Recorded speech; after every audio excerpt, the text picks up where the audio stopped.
In the late 1970s, when the motorcycle industry was obsessed with speed, horsepower, and cutting-edge engineering, Kawasaki decided to do something no one else dared to attempt: build a massive, water-cooled, inline six-cylinder motorcycle with unbelievable power, the Kawasaki Z1300. They didn't just want to surpass the Honda CBX or the Benelli Say, they wanted to create a timeless icon, a machine that would turn heads and never be forgotten. The Z1300 was born as a direct challenge to the entire motorcycle world. We can do what no one else can, and do it better. But because it was so ambitious, it quickly became a classic case. A motorcycle that was both glorious and misunderstood, and eventually forgotten by history. So what really happened? Was the Z1300 a technical failure, or was it a masterpiece ahead of its time? The answer might just make you rethink what a motorcycle can truly be. The late 1970s were a booming era for motorcycles.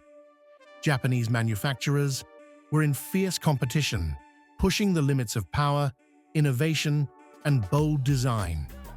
Honda had stunned the world with the six-cylinder CBX 1000. Benelli had launched the stylish Italian Say 750. Kawasaki, already known for its Z1 and Z900 series, knew it needed a bigger move to stay ahead. Instead of simply upgrading from 4 to 6 cylinders, Kawasaki engineers aimed to do something radically different. They chose an inline six-cylinder layout, liquid cooling instead of air, shaft drive instead of chain, and an engine displacement of 1,286 cubic centimeters. No one had ever imagined a motorcycle with the size and technology of a compact car. The project was internally codenamed Z1300. The goal was not just to build the most powerful bike, but to create a true mechanical icon. They wanted a motorcycle that would command respect on sight, spark curiosity at the sound of its engine, and leave an unforgettable impression once ridden. To achieve that, Kawasaki knew the heart of the machine had to be extraordinary. So they went all in with a bold choice: a 1,286 cubic centimeter inline six-cylinder engine, liquid-cooled with dual overhead cams. While most motorcycles at the time relied on air cooling and a maximum of 4 cylinders, the Z1300 felt like it arrived from the future.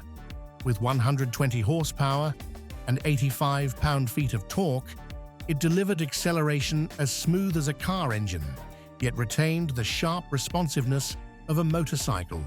Uniquely, the Z1300 used a shaft drive instead of a chain, reducing vibration and wear, ideal for long-distance touring. 3 twin-barrel Mikuni carburetors and an electronic ignition system ensured fuel was evenly and consistently delivered to all 6 cylinders. 3 twin-barrel Mikuni carburetors and an electronic ignition system ensured fuel was evenly and reliably delivered to each cylinder. But once all that was mounted onto a frame, the obvious question became, just how big would this motorcycle be? The answer was massive. With an overall length exceeding 88 inches and a dry weight nearing 690 pounds, the Z1300 was a literal beast. Fully loaded with fuel, oil, and coolant, the operational weight topped 730 pounds, comparable to many heavyweight cruisers. To support such a large engine, the Z1300's frame had to be completely redesigned, using large-gauge steel tubing and reinforced structural geometry. The front forks and rear shocks were also upgraded to handle loads far beyond typical standards of the time. Yet this bulk wasn't just for show. On highways, the Z1300 delivered an incredibly stable ride. Crosswinds, bumpy roads, and high-speed overtakes barely fazed it. The bike felt glued to the road, inspiring a unique sense of confidence. Combined with the silky smooth six-cylinder engine, this stability turned every long-distance trip into an almost relaxing experience.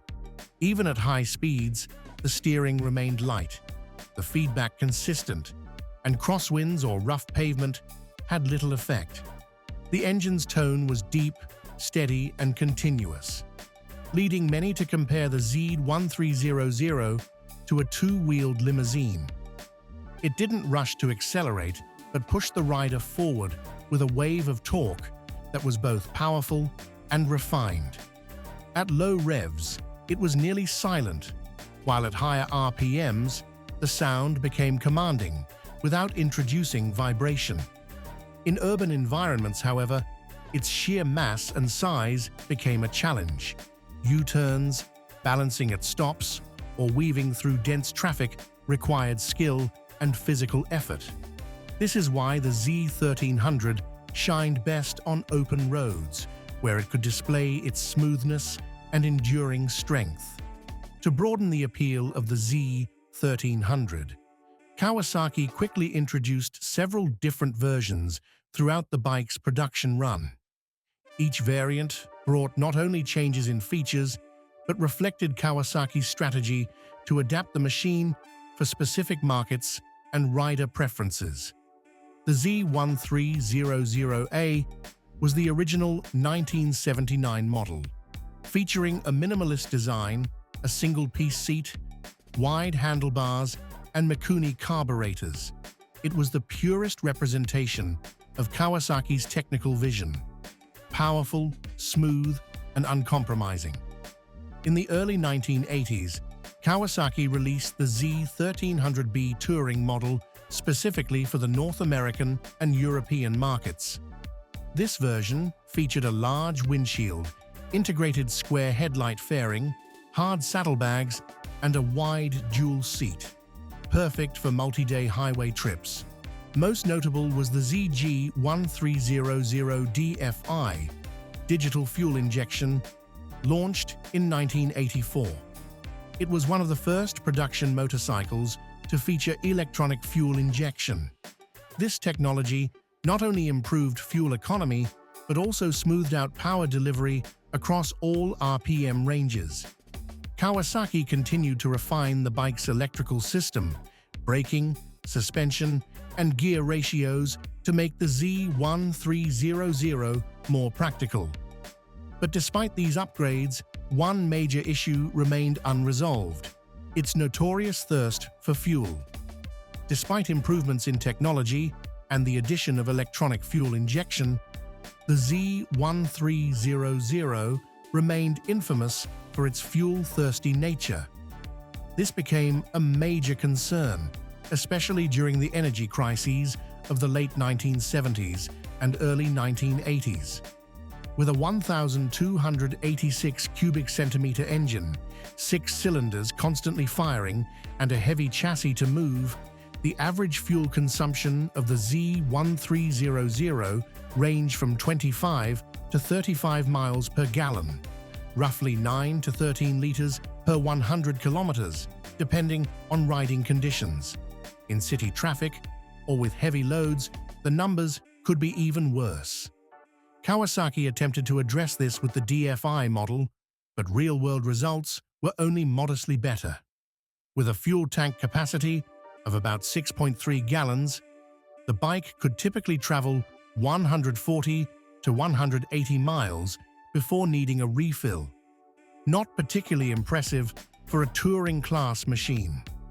This forced Z1300 riders to make a trade-off. The power and smoothness came at the cost of significant fuel expenses. However, for riders who craved speed and the sensation of mechanical authority, it was a price worth paying. Because of this, the Z1300, though not a mass-market hit, left a lasting impression in various parts of the world. In the United States, Kawasaki had high hopes with the touring version designed specifically for American riders.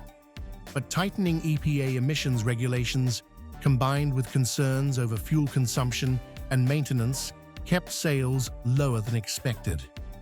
The Z1300 became more of a machine for true enthusiasts rather than casual riders. In Europe, especially the UK and Germany, it found a more appreciative audience. Riders there valued engineering and uniqueness, viewing the Z1300 as a mechanical icon. In France and Italy, some highway patrol units even tested the Z1300 for its stability and high-speed performance. In Australia and New Zealand, the deep growl of its six-cylinder engine became a crowd favorite at motorcycle festivals. Even today, active Z1300 communities continue to preserve the bike's legacy with pride. Still, not everyone admired the Z1300. At the time, professional motorcycle publications had very different takes on the bike. Some praised it as a bold engineering feat, while others believed Kawasaki had pushed too far in the pursuit of brute power. Cycle World, one of the top American magazines, described the Z1300 as a machine for those who know what they're doing. They praised its smoothness, torque, and uniqueness, but also warned, if you underestimate it, the Z1300 won't forgive you. On the other hand, motorcyclists expressed doubts about its overall direction. They argued it was too heavy for sport riding, too fuel-hungry for touring, and too complex for daily use. European publications like Motorrad in Germany and Bike in the UK offered a more open-minded view. They saw the Z1300 as a statement for riders who weren't afraid to challenge themselves, a machine built for self-expression rather than mass appeal. This divide kept the Z1300 outside of mainstream trends, yet preserved its unique identity. Still, Kawasaki knew they couldn't keep such a radical machine in production forever, especially in a market that was changing rapidly. By the mid-1980s, the industry was shifting from big, heavy, and complex machines to lighter, faster, more efficient, and easier to control motorcycles. In this new era, the Z1300 began to feel out of place. Competitors like Honda, Yamaha, and Suzuki were moving towards sport bikes and modern tourers with aerodynamic styling, reduced weight, and better fuel efficiency. Despite upgrades like electronic fuel injection, the Z1300 couldn't keep up with changing trends. Stricter emissions regulations in both the US and Europe also made the six-cylinder engine increasingly difficult and expensive to maintain within legal standards. In 1989, after 10 years of production, Kawasaki officially ended the Z1300 line. There was no direct successor and no farewell edition.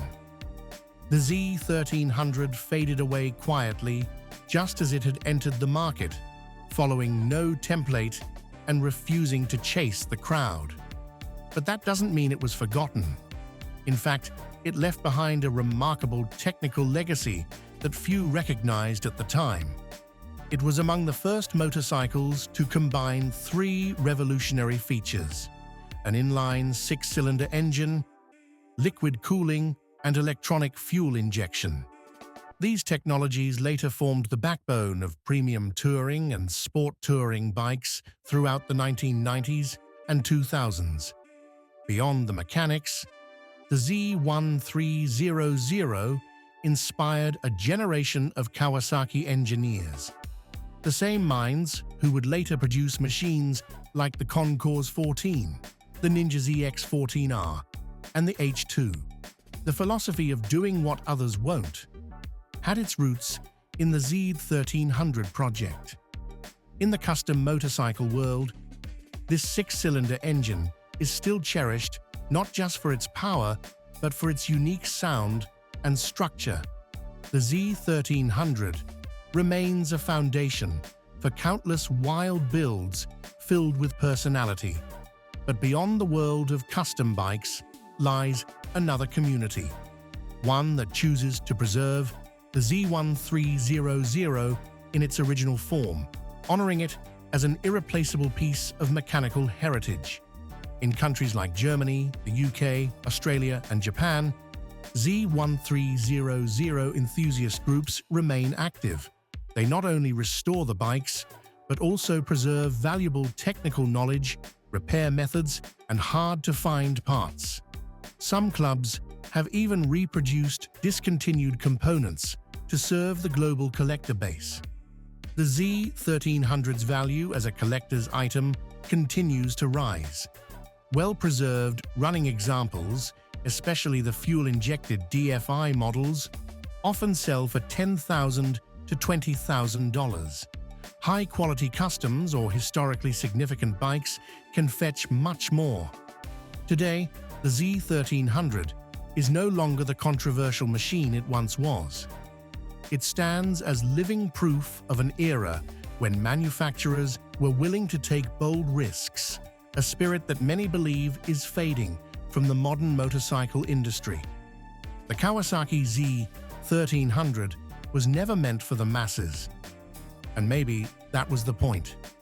From the very beginning, it stood as a symbol of a different kind of manufacturing philosophy. Think big, build different, and dare to go against what the market considered reasonable. It wasn't perfect. It was heavy, thirsty, complex, and hard to tame. But those very imperfections are what made the Z1300 unforgettable. This isn't a bike you choose for peak efficiency or practicality. This is the bike you choose because you want something different, something only a company willing to take risks would dare to build. Today, in a world of formulaic and calculated motorcycles, the Z1300 serves as a reminder that there's still room for madness, for pure passion, and for the untamed spirit of mechanical engineering. If you've ever ridden a Z1300 Restored 1 or just heard its six-cylinder roar on an open road, share your story in the comments. And if you love exploring the stories behind rare and forgotten machines, don't forget to subscribe, hit the bell, and join us on the next ride into history.